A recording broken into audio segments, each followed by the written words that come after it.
How to merge your upper strokes to your lower strokes into the connection line.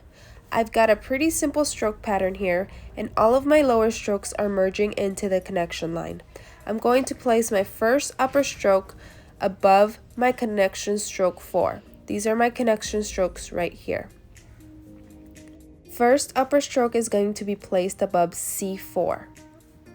It's going to start right at the outline and come down in the direction of the connection line. If you have a short connection line, your upper strokes should come down in this direction.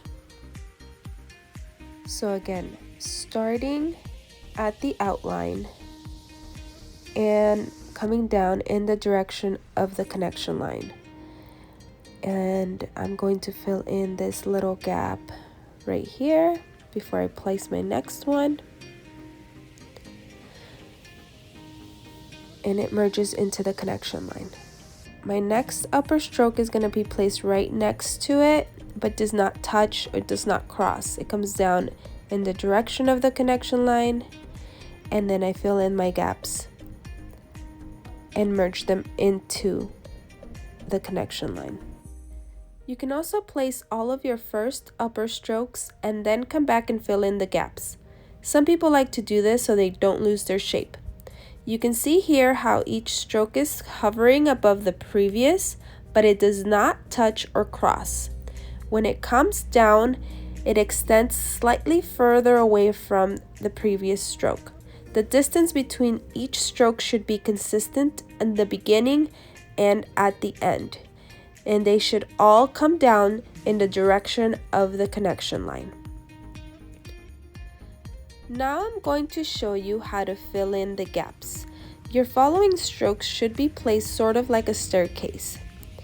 Right underneath the previous stroke, slightly forward, touching or almost touching the end of the previous stroke and extending past it.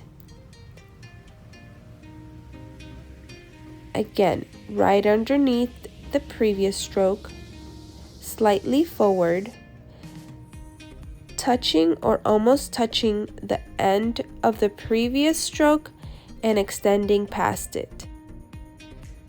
Your last stroke should merge into the lower strokes at the connection line.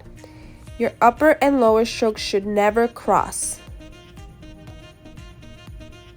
Now that you've merged your upper strokes to your lower strokes at the connection line, you should not lose your stroke pattern.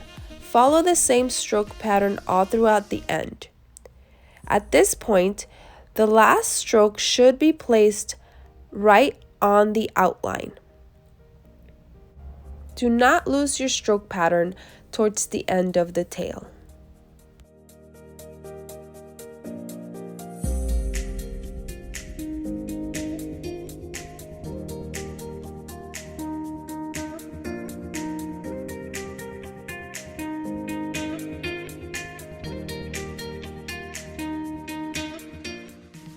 Thanks again so much for watching. If this video was helpful, please share it, like it, comment, and keep practicing every day. Don't give up.